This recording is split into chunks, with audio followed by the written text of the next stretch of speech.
Lieutenant Commander Kate Morrison sat quietly in the back corner of the briefing room aboard the massive alien research station. The room was filled with creatures that looked like nothing she had ever seen on Earth. Some were tall and thin, with 4 arms. Others had scales that changed color when they moved, and a few looked like walking crystals that hummed when they talked. Kate wore her standard military uniform, clean and pressed, but she felt very out of place. The aliens around her were discussing combat tactics and battle strategies. Most of them acted like she was not even there. When they did look at her, she could see doubt in their strange eyes. The station was called Kethver Prime, and it was the biggest military training center in this part of the galaxy.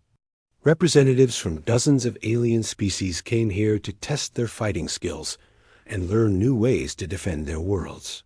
Humans had only been invited to join the Galactic Defense Alliance 6 months ago, and many of the older species still questioned whether Earth deserved a seat at the table.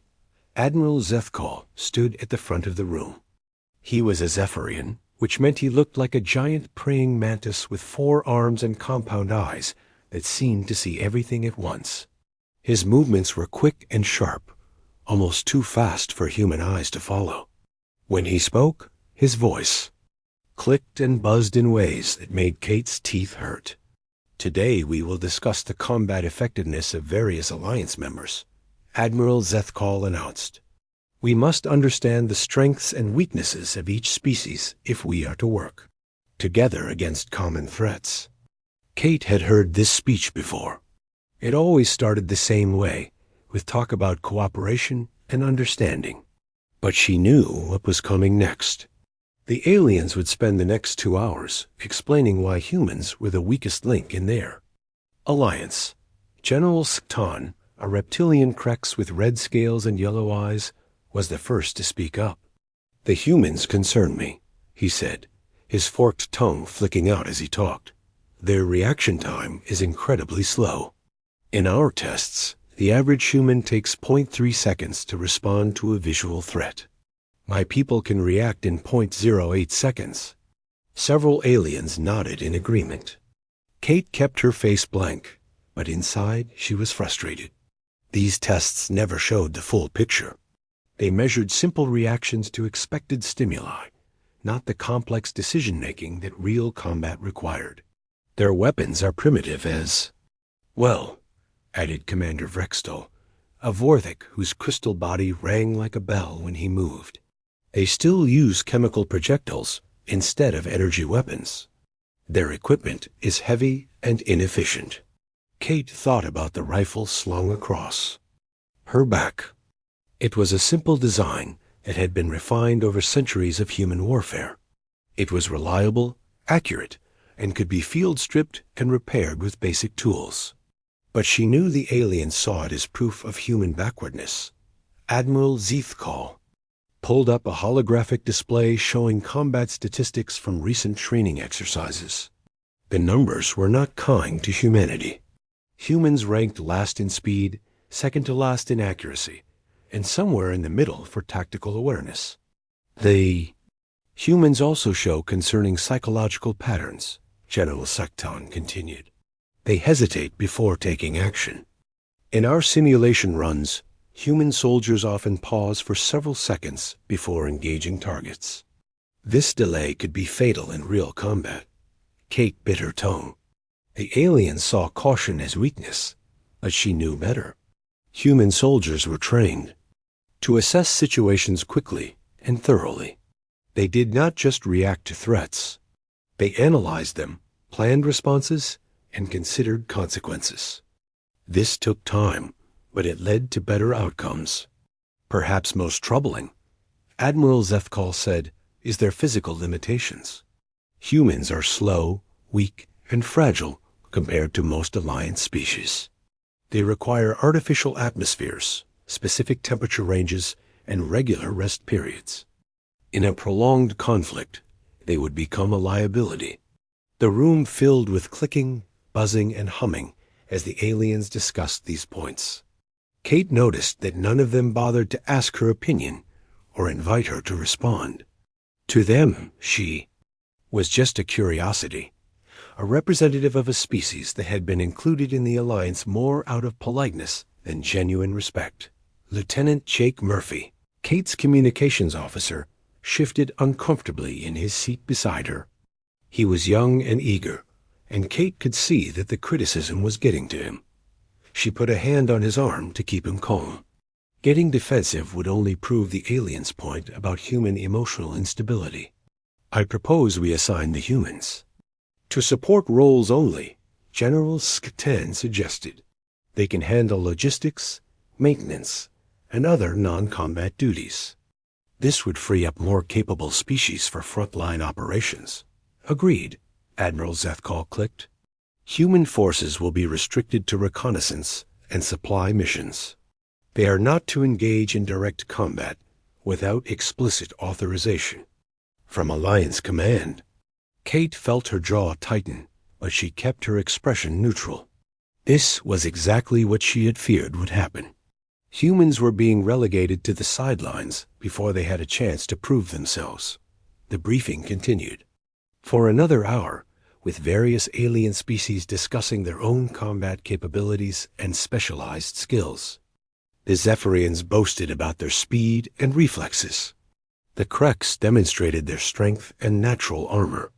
The Vorthok showed off their ability to interface directly with computer systems. Through it all, Kate sat quietly and listened. She made mental notes about each species' stated capabilities and weaknesses. She observed their body language, their interaction patterns, and their assumptions about combat. She was doing exactly what human soldiers were trained to do, gathering intelligence and preparing for future challenges. When the briefing finally ended, Admiral Zethkal approached Kate with what she assumed was meant to be a reassuring gesture. His forearms moved in a complex pattern that she recognized as a Zephian expression of sympathy.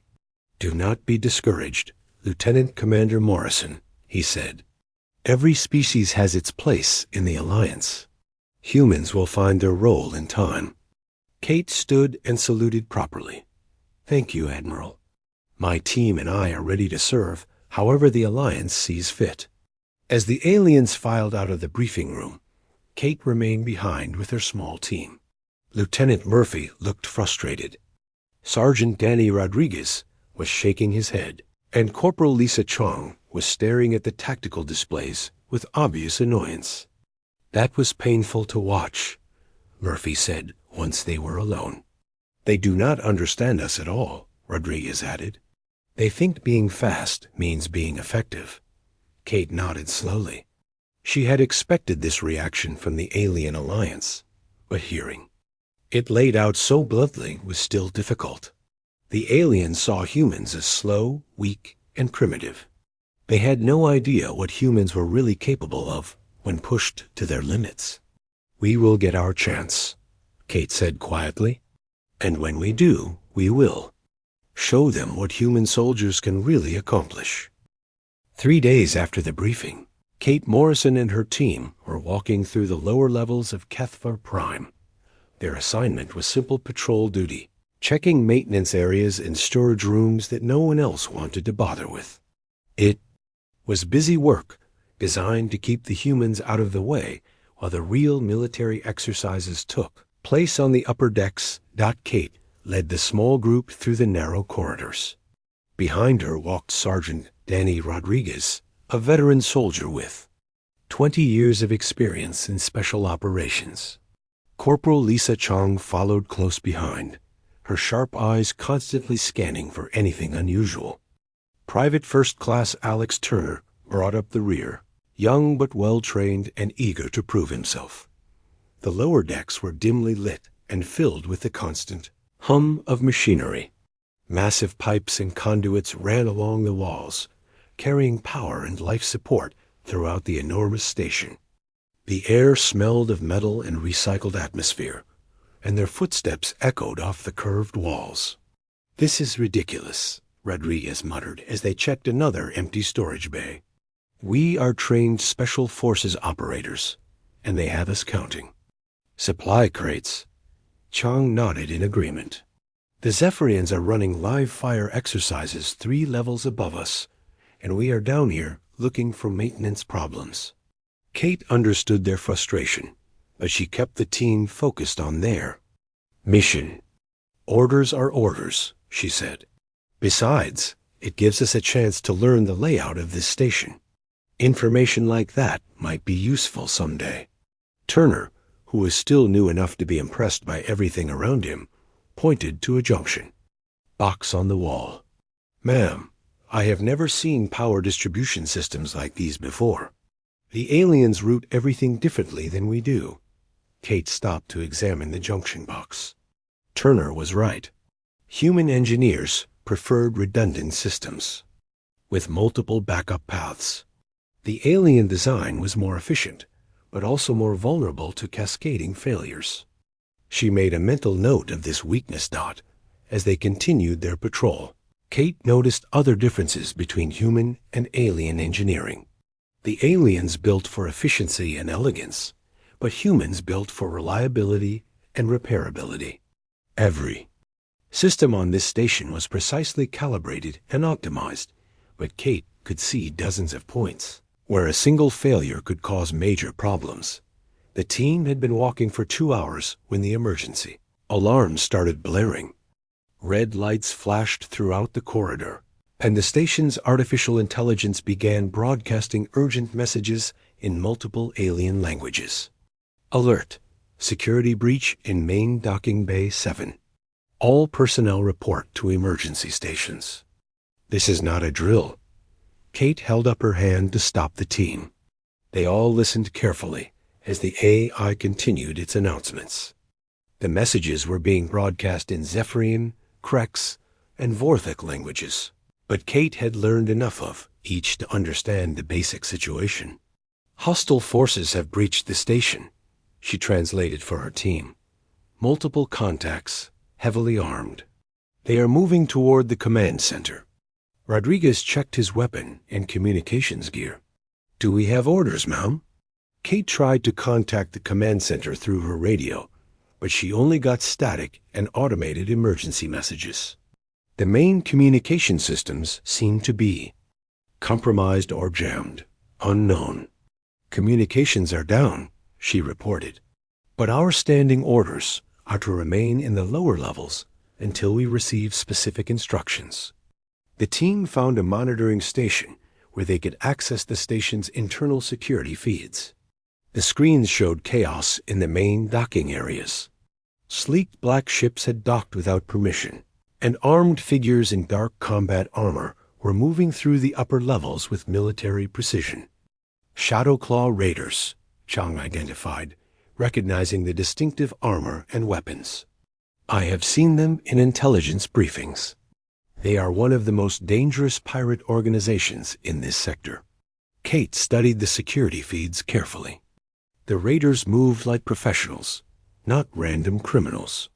They had disabled key security systems, isolated communication networks, and were advancing toward specific targets. This was a planned military operation, not a simple pirate raid. "Look at this," Turner pointed to another screen. "They have taken control of the command center." The security camera in the command center showed a disturbing scene. Admiral Zethkal, General Sktan, and the other alien commanders were bound and under guard in the center of the room. 12 heavily armed raiders controlled the space, with their leader working at the main computer terminal. Kate watched as the raider leader accessed classified military databases. These pirates were not here for random theft. They were after specific intelligence that could compromise the entire Galactic Defense Alliance. "We need to report this to Alliance Command," Rodriguez said. Kate tried her long-range communications again, but the raiders had jammed all frequencies. The human team was cut off from outside help, trapped in the lower levels while the enemy controlled the upper decks. "Ma'am, what are our orders?" Chang asked. Kate studied the situation carefully. According to standard protocol, they should remain hidden and wait for rescue.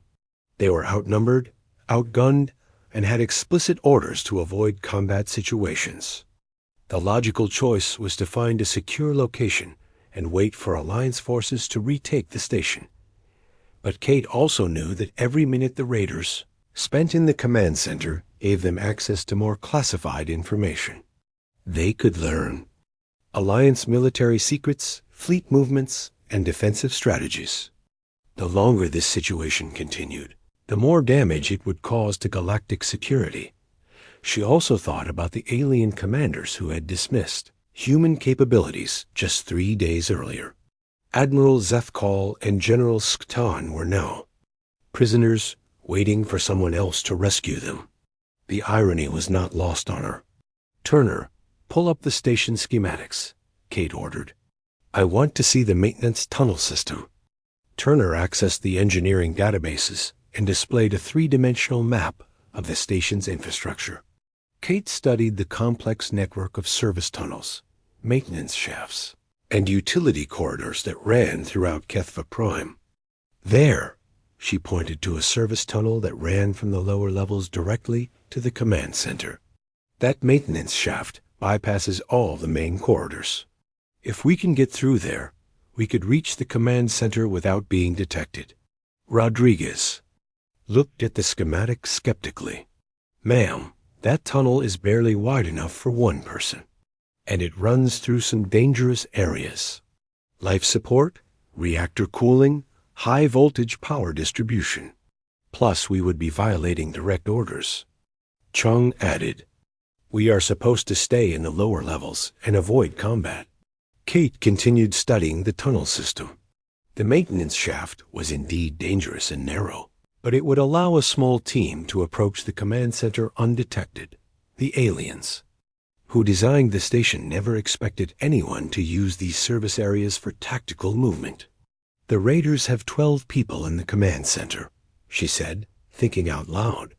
"They are armed with standard energy weapons and probably have some kind of communications jamming equipment. They will expect any rescue attempt to come through the main corridors." Turner pulled up more detailed information about the command center layout. "Ma'am, the security feeds show they have positioned guards at all the normal entrances.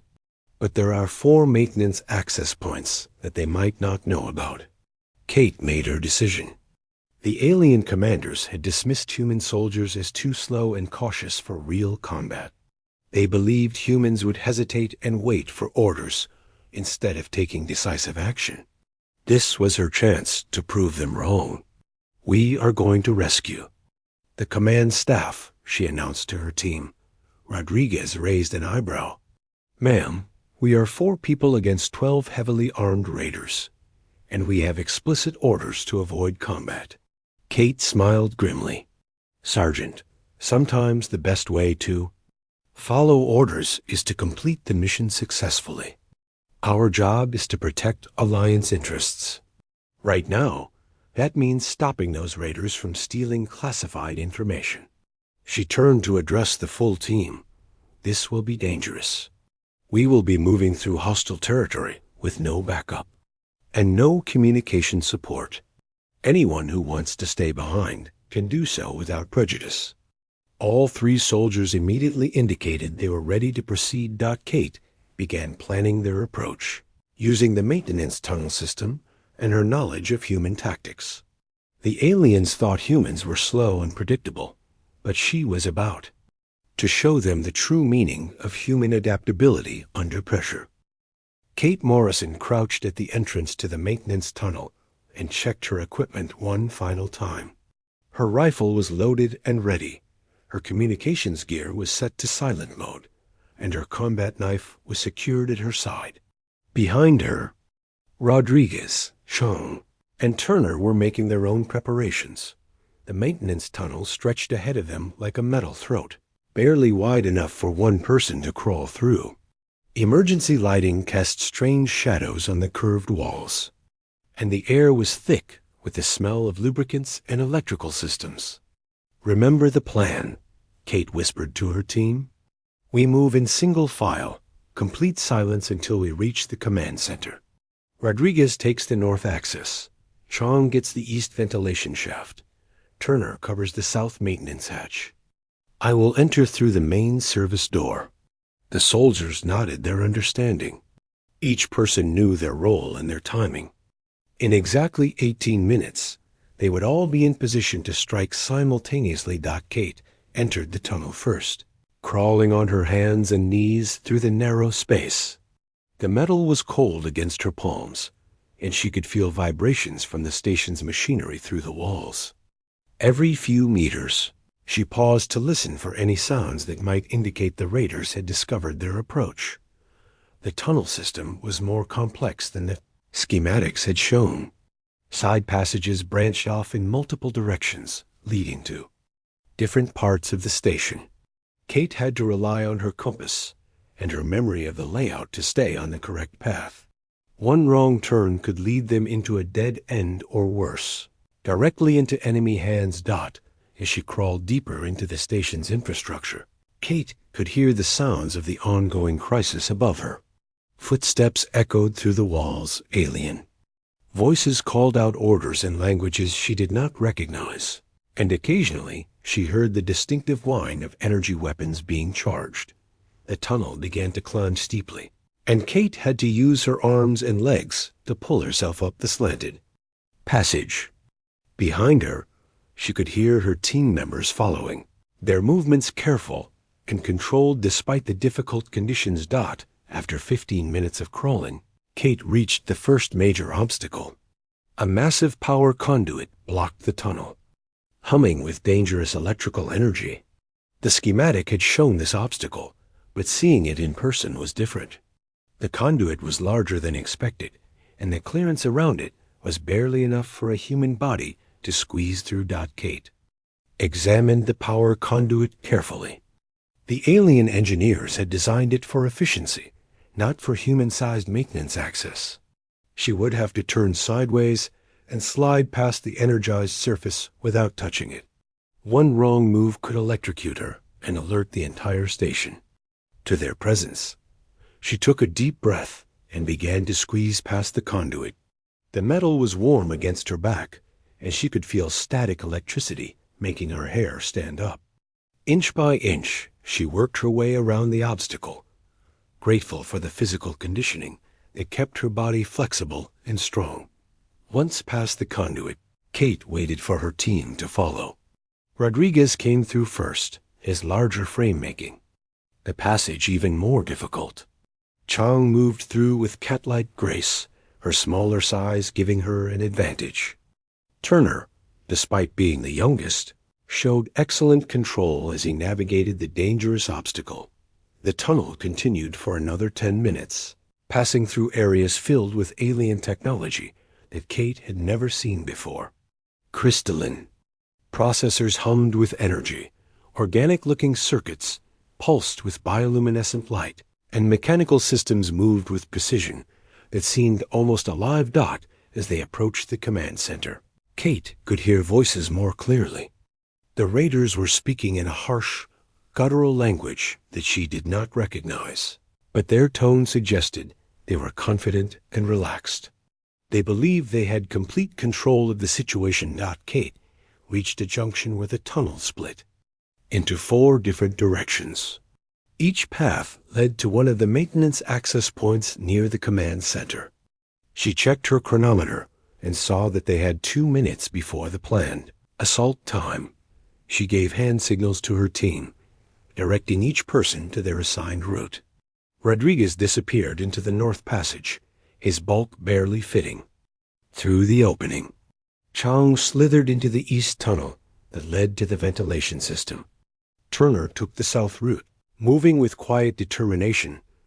Kate continued toward the main service door, the most dangerous approach because it offered the least concealment, but it also gave her the best view of the command center and allowed her to coordinate the attack. As she crawled the final distance, Kate could hear the raider leader speaking to someone through a communication device. His voice was calm and professional, reporting on their progress to whoever had sent them. He was describing the classified information they had accessed and the estimated time needed to complete their mission. Kate reached the service door and carefully opened the small observation port. Through the narrow window, she could see the entire command center spread out before her.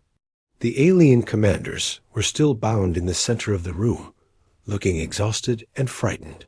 The 12 raiders were positioned around the room, some guarding the prisoners while others worked at computer terminals or watched the entrances. The raider leader was a tall, lean figure in black armor that seemed to absorb light. His face was hidden behind a helmet, but his movements showed confidence and experience.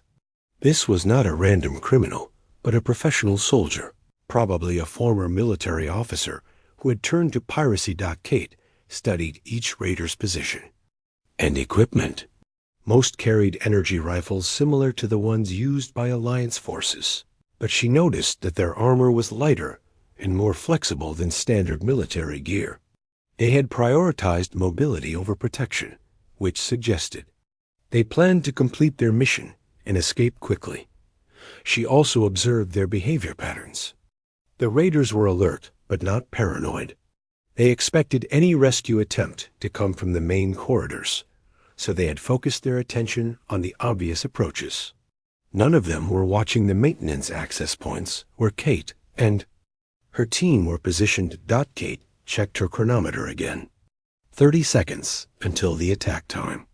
She could see Rodriguez's position through a ventilation grate on the north wall. Chang was invisible in the ceiling ducts, but Kate knew she was there. Turner's location in the south maintenance area was hidden from view, but she trusted he was ready. The raider leader finished his communication and turned back to the computer terminal. He began accessing another classified database, his fingers moving quickly across the alien interface. Every second he spent in the system gave him access to more sensitive information. Kate took a deep breath and prepared for action.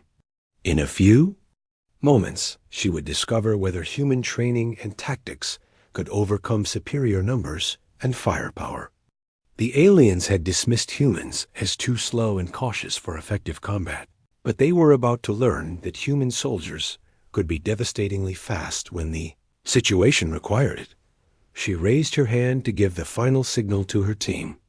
The rescue operation was about to begin, and there would be no second chances.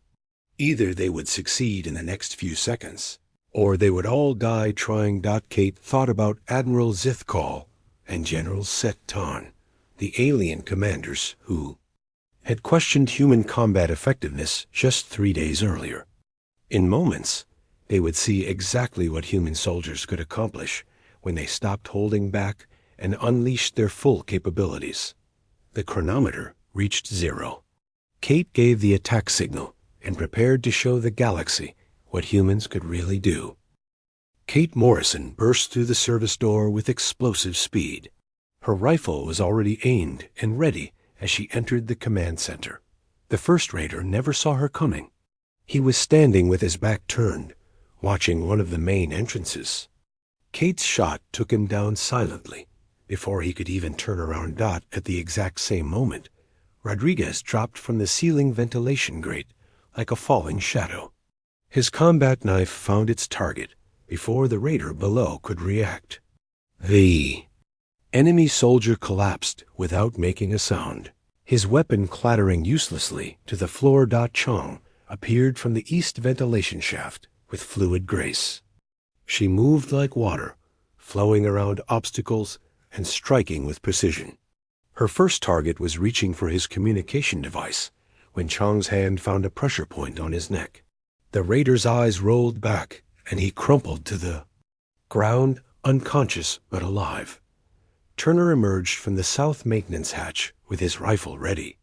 2 raiders near his position were turning toward the sudden commotion when Turner's perfectly aimed shots dropped them both. His bullets found non-vital targets, disabling the enemies without killing them unnecessarily. The entire assault had taken less than 5 seconds, but the raiders were already starting to react. Their leader spun away from the computer terminal, his hand reaching for his weapon. 3 more pirates began turning toward the unexpected attack, their energy rifles powering up with high-pitched whines. Kate moved with deadly efficiency through the command center. Her training kicked in automatically, and time seemed to slow down as her mind processed multiple threats simultaneously. She could see the trajectory of an enemy weapon as it swung toward her, the position of a raider's finger on his trigger, the angle of another enemy's movement as he sought cover. A raider near the computer terminal fired his energy weapon, sending a bright bolt of plasma toward Kate's position. She was already moving, rolling behind a control console as the shot sizzled past her head. Before the enemy could fire again, Kate came up from cover and put 2 rounds into his chest armor. The impact knocked him backward into a bank of monitors. Rodriguez moved through the room like a force of nature. A raider tried to bring his rifle around to target the sergeant, but Rodriguez was faster. He grabbed the weapon's barrel and twisted it aside, then drove his elbow into the enemy's helmet. The raider staggered backward, dazed, and Rodriguez followed up with a strike that put him down permanently. Chong engaged 2 raiders who were trying to flank Kate's position. The first one never saw her coming. She appeared beside him like a ghost, her hands moving in precise combat techniques that disabled his nervous system. He dropped his weapon and fell to his knees, paralyzed but conscious. The second raider had better reflexes and managed to turn toward Chong with his weapon. Ready, but Chong was already inside his guard, moving too close for him to use his rifle effectively. Her knee found his solar plexus, doubling him over, and her follow-up strike to his neck dropped him instantly. Dot Turner provided covering fire from his position, near the maintenance hatch. His shots were precise and controlled, each bullet hitting exactly where he intended. A raider trying to reach the alarm controls found his path blocked by Turner's accurate fire. Another enemy attempting to target Kate from across the room discovered that Turner's rifle could reach him first. The raider leader was more skilled than his subordinates. He managed to get his weapon into action and fired several shots toward Kate's position. But Kate had already analyzed his likely responses and was moving to counter them. She used the command center's furniture and equipment as cover, flowing from one position to another with tactical awareness that the aliens had never seen before. The leader's shots went wide as Kate appeared from an unexpected angle, her return. Fire caught him in the shoulder, spinning him around and sending his weapon flying across the room. He reached for a backup pistol, but Kate was already moving toward him. Rodriguez eliminated another raider who was trying to reach the communications panel. The enemy soldier was fast, but Rodriguez anticipated his movement and intercepted him halfway across the room. A short, brutal fight ended with the raider unconscious on the floor. Chong found herself facing the largest of the remaining raiders, a massive figure in heavy armor who carried a weapon that looked more like a cannon than a rifle. He was too big and strong for her usual techniques, so she adapted her tactics instantly. Instead of engaging him directly, she used his size against him, leading him into furniture and obstacles that slowed him down while she struck at vulnerable points in his armor. Dot Turner continued to provide precise fire support, his shots carefully placed to disable rather than kill whenever possible. His training as a human soldier emphasized the value of prisoners and intelligence gathering, so he aimed for weapons, equipment, and non-vital body parts. The battle was chaotic but controlled. Kate and her team moved through the command center with purpose and coordination, each soldier covering the others while maintaining their individual objectives. They communicated through hand signals and tactical awareness rather than radio calls, staying silent to avoid giving away their positions. The raider leader made one final desperate attempt to complete his mission. Despite his wounded shoulder, he tried to reach the computer terminal to trigger some kind of data destruction protocol. Kate saw his intention and moved to intercept him. They met near the central console, where the alien commanders were still bound and watching in amazement. The raider leader was skilled and determined, but Kate had advantages he could not match. Her human training emphasized adaptability and improvisation, while his alien background relied on superior equipment and physical capabilities. Kate feinted toward his wounded shoulder, then struck from the opposite direction when he moved to protect it. Her combat knife found the gap in his armor, and her follow-up strike disabled his remaining arm. The raider leader collapsed beside the computer terminal, his mission incomplete. The last few raiders fell quickly once their leader was down. Rodriguez and Chang worked together to overwhelm a pair of enemies who had taken cover behind a control station. Turner's covering fire prevented another raider from reaching the emergency controls dot in less than 30 seconds. The command center was secure. All 12 raiders were down, most of them unconscious but alive. The computer systems were intact, the classified information was safe, and the alien commanders were unharmed. Kate checked her chronometer and realized that the entire engagement had lasted 28 seconds from start to finish. The station's alarm system had not even had time to register that a battle had occurred in the command center. She looked around at her team, all of whom were already securing the area and checking on the prisoners. Rodriguez was restraining the surviving raiders with plastic ties. Chang was examining the computer systems to make sure no data had been compromised. Turner was checking the alien commanders for injuries. The rescue operation was complete, and not a single human soldier had been seriously wounded. They had accomplished in half a minute what the aliens would have expected to take hours of careful planning and overwhelming force. Kate began cutting the bonds that held Admiral Zethkal and General Sk-10. Both alien commanders stared at her with expressions she had never seen before. It took her a moment to realize what she was seeing in their compound eyes and reptilian features. It was respect. Admiral Zethkal stood slowly as Kate cut through the last of his restraints. His forearms moved stiffly after being bound for so long, and his compound eyes kept darting around the command center. The scene before him defied everything he thought. He knew about human capabilities. 12 heavily armed Shadow Claw raiders lay scattered across the floor. Some were unconscious, others were groaning in pain, but all of them had been neutralized by just 4 human soldiers in less than 30 seconds. The precision of the attack was unlike anything the Zephyrian admiral had ever witnessed. General Sektarn was still staring at Kate as she helped him to his feet. The massive reptilian commander had watched the entire battle unfold, and his yellow eyes showed a mixture of shock and confusion. His scaled hands trembled slightly as he tested his newly freed limbs. "How?" was all the general managed to say. His forked tongue flicked out nervously as he spoke. Kate checked her weapon and began coordinating with her team to secure the area. Turner watched the main entrances.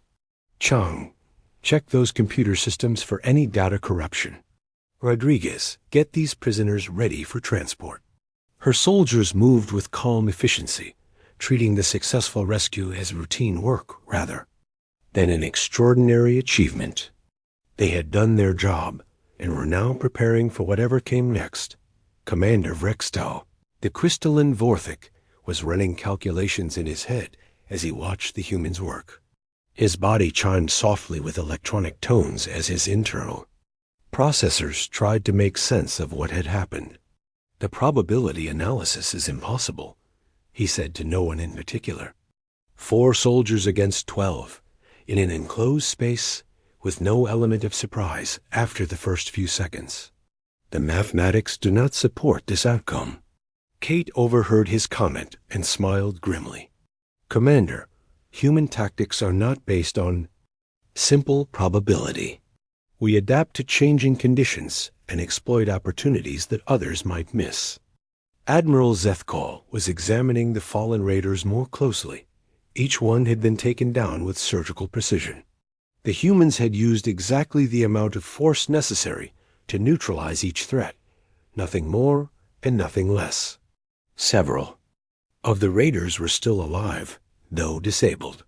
Your soldiers showed remarkable restraint, the Admiral observed. They could have killed all of these enemies, but they chose not to. This suggests a level of tactical control that our assessments did not account for. Rodriguez looked up from where he was securing one of the prisoners. Sir, dead enemies cannot provide intelligence about their mission or their organization. Live prisoners are more valuable than corpses. This practical consideration had never occurred to most alien military commanders. Their combat doctrine emphasized overwhelming force and complete destruction of enemy threats. The idea of deliberately capturing enemies for information gathering was a uniquely human approach. Chang finished her examination of the computer systems and reported her findings. Ma'am, the raiders accessed several classified databases, but they did not have time to download or corrupt any significant information. Our intervention prevented major intelligence losses. Kate nodded and began coordinating with station security through her newly restored communications. The jamming equipment used by the raiders had been destroyed during the battle, allowing normal operations to resume. As word of the successful rescue spread throughout the station, alien personnel began arriving at the command center. Zephyrian security officers, Krex military specialists, and Vorthic technical experts all crowded around to see the aftermath of the battle. Their reactions were remarkably similar to those of the commanders. Most of them stared in disbelief at the scene, unable to reconcile what they were seeing with their preconceptions about human combat effectiveness. A young Zephyrian officer approached Kate hesitantly. Lieutenant Commander Morrison, our tactical computers are having difficulty analyzing your team's performance. The speed and coordination you displayed exceed our baseline parameters for human capabilities. Kate was checking her equipment and preparing her after-action report. Officer, your computers were programmed with incomplete data. Human soldiers train extensively for exactly this type of situation. General Sktan was still trying to process what he had witnessed. But your reaction times, your movement speed, your weapon accuracy. In our tests, humans consistently scored below average in all these categories. Turner, who was monitoring the entrance, turned to address the general's question. Sir, those tests measured individual responses to expected stimuli. Combat is different. We operate as a team, and we adapt to unexpected situations. This was a crucial distinction that the alien commanders had never considered. Their testing protocols focused on individual performance in controlled conditions. They had never evaluated how humans functioned as coordinated units under stress. Chang demonstrated this point by describing their approach to the rescue mission. We used the station's maintenance tunnels because human engineering principles taught us to look for alternative routes. We coordinated our attack through hand signals and tactical awareness rather than verbal communication. We adapted our individual roles based on the specific layout and enemy positions we encountered. Each of these capabilities had been invisible to the aliens' testing methods. They had measured raw speed and strength, but they had missed the intelligence, creativity, and teamwork that made human soldiers so effective. Commander Vrextel was documenting everything he observed, his crystalline body storing detailed records of the human team's performance. This data will require significant revision of our combat assessment protocols, he announced. Human tactical capabilities have been severely underestimated. Admiral Zithkal approached Kate directly, his forearms moving in what she recognized as a formal gesture of respect. Lieutenant Commander Morrison, I owe you and your team an apology. Our evaluation of human military capabilities was clearly inadequate. Kate accepted the gesture gracefully, but she also wanted to make sure the Admiral understood the broader implications. Admiral, this was not an exceptional performance by human standards. Any properly trained special operations team could have accomplished this mission. This statement shocked the alien commanders even more than the rescue itself. They had assumed they were witnessing the absolute peak of human capability. But Kate was telling them this was routine work for experienced soldiers. Rodriguez finished securing the last of the prisoners and joined the conversation. Sir, human. Military doctrine emphasizes preparation for unexpected situations. We train constantly for scenarios where we are outnumbered, outgunned, or operating without support. The alien commanders began to realize that their entire understanding of human psychology and capabilities had been fundamentally flawed. They had interpreted human caution as weakness, not recognizing it as careful preparation. They had seen human equipment as primitive, not understanding its reliability and versatility. As station security teams arrived to take custody of the prisoners, Kate began her formal after-action briefing. The alien commanders listened intently as she described the tactical decisions that had led to the successful rescue. Her explanation revealed layers of complexity that the aliens had never suspected. Every movement during the battle had been planned and coordinated. Every shot had been carefully aimed to achieve specific objectives. Every tactical choice had been made based on rapid analysis of changing conditions. The aliens began to understand that human soldiers did not simply react to threats. They analyzed situations, developed plans, and executed complex operations with precision that their testing had never detected. As the immediate crisis passed and normal operations resumed, word of the rescue spread throughout Kethver Prime. The story of 4 human soldiers defeating 12 elite raiders in 30 seconds became the subject of intense discussion among all the alien species on the station. For the first time since joining the Galactic Defense Alliance, humans were being discussed with genuine respect rather than condescending tolerance. The demonstration of human capabilities had changed everything. The debriefing room on Kethver Prime had never hosted such an unusual gathering. Admiral Zefkal sat at the head of the conference table, his forearms folded in a gesture of deep thought.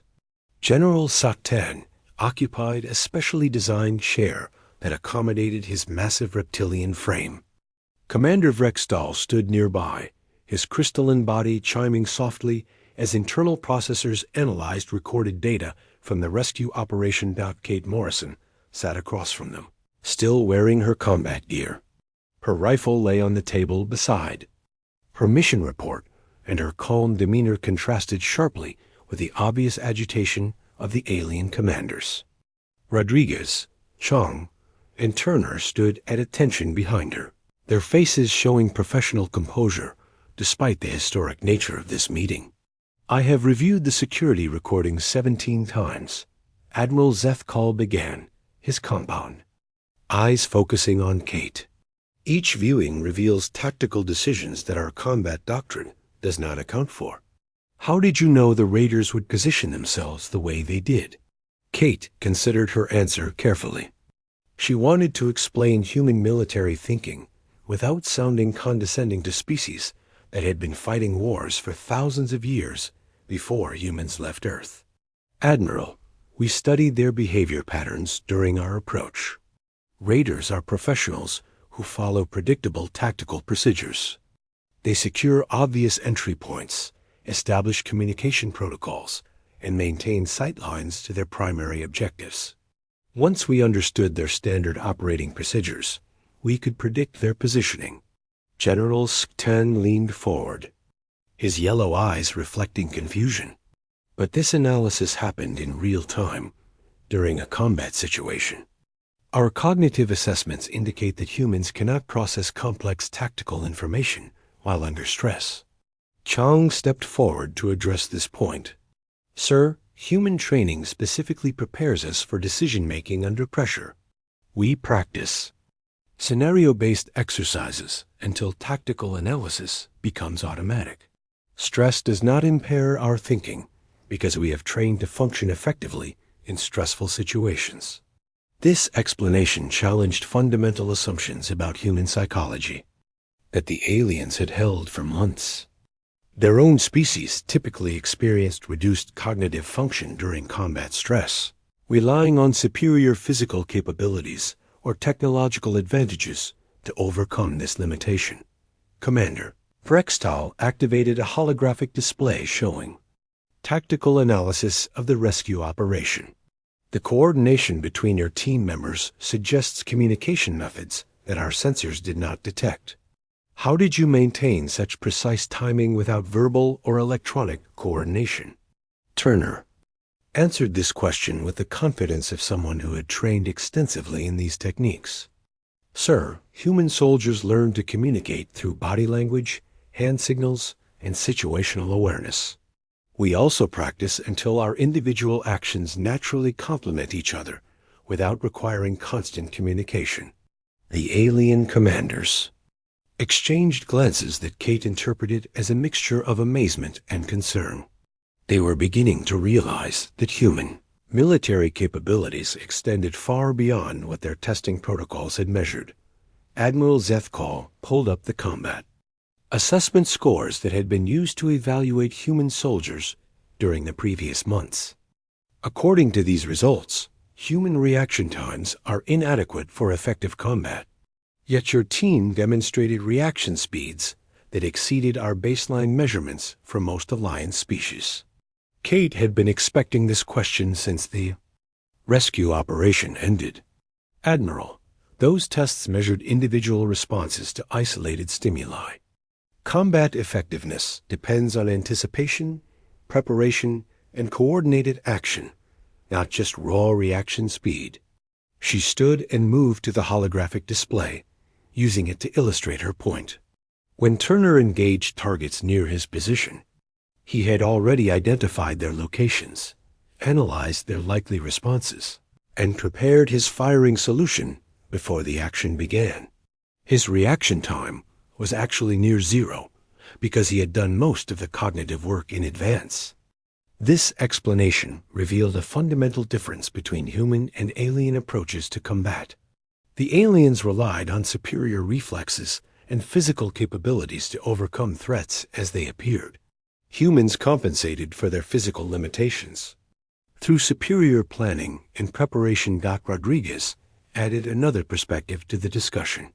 Sirs, human military doctrine assumes that we will usually be outmatched in terms of individual capabilities.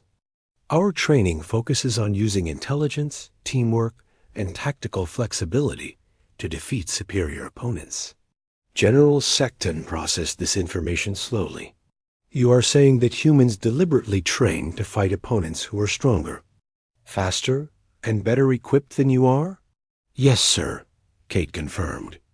Earth's history includes thousands of years of warfare between human groups with different technological levels, physical capabilities, and numerical advantages. We learned that superior tactics can overcome superior forces. Commander Vrextal was running probability calculations as he listened to these explanations. This suggests that human combat effectiveness increases significantly when facing unfamiliar opponents or unexpected situations. Your adaptability becomes a decisive advantage when standard tactical doctrine proves inadequate. Kate nodded approvingly. Commander, that is exactly correct. Human soldiers train constantly for scenarios where everything goes wrong and normal. Procedures do not work. We specialize in improvisation and adaptation under pressure. The implications of this revelation were staggering for the alien commanders. They had designed their military exercises and evaluation protocols based on their own approaches to warfare, which emphasized predictable tactics and overwhelming force.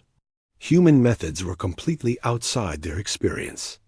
Admiral Zethkal stood and began pacing around the room, his forearms moving in agitated patterns. If human capabilities have been so significantly underestimated, what other assumptions about your species might be incorrect? Kate exchanged glances with her team before answering. Admiral, I believe the Alliance has focused on measuring what humans cannot do, rather than understanding what we can do. Our weapons are not primitive. They are reliable and versatile. Our Tactics are not slow. They are thorough and adaptive. Our psychology is not weak. It is designed for long-term effectiveness under adverse conditions. Chang stepped forward to elaborate on this point. Sir, human engineering principles prioritize durability and repairability over pure efficiency. Human social structures emphasize cooperation and mutual support during crisis situations. Human training methods prepare individuals to function effectively even when isolated from command and control. Each of these characteristics represented fundamental differences from alien approaches to military organization and equipment design. The aliens were beginning to understand that they had been evaluating humans using completely inappropriate criteria. General Sektan made a formal announcement that would change the relationship between humans and the Galactic Defense Alliance forever. Based on the evidence presented here today, I am recommending immediate revision of all combat assessment protocols. Human tactical doctrine should be incorporated into Alliance training programs, and human officers should be assigned to leadership positions in joint operations. Admiral Zethkal supported this recommendation with his own formal statement. I am requesting that Lieutenant Commander Morrison and her team be assigned to develop new training programs for Alliance forces. Their methods should be studied and adapted for use by all member species. Kate felt a mixture of pride and responsibility as she realized the magnitude of what had just happened. The successful rescue operation had not just saved the alien commanders. It had fundamentally changed how humanity would be perceived within the galactic community. Admiral, my team and I are honored to serve in whatever capacity the Alliance deems appropriate, she replied formally. However, I want to emphasize that effective cooperation will require understanding and respect for the core different approaches that each species brings to military operations. Commander Vrextal was already making plans for the integration of human tactical principles into Alliance doctrine. The diversity of approaches could significantly enhance overall Alliance capabilities. Human adaptability combined with Zephyrian speed, Krek's strength, and Vorthic computational abilities would create a military force unlike anything the galaxy has seen. As the debriefing concluded, Kate reflected on the events of the past few days. The alien commanders who had once dismissed humans as too slow and weak for effective combat were now requesting human leadership in developing new military strategies. The rescue operation had lasted less than 30 seconds, but its effects would reshape galactic military doctrine for generations to come. Humans had proven that true strength lay not in raw physical capabilities, but in the ability to think, adapt, and overcome impossible odds through intelligence and determination. Kate Morrison had cleared a room full of enemies before the alarm could sound, but more importantly, she had cleared away centuries of misconceptions about human potential in the cosmic arena.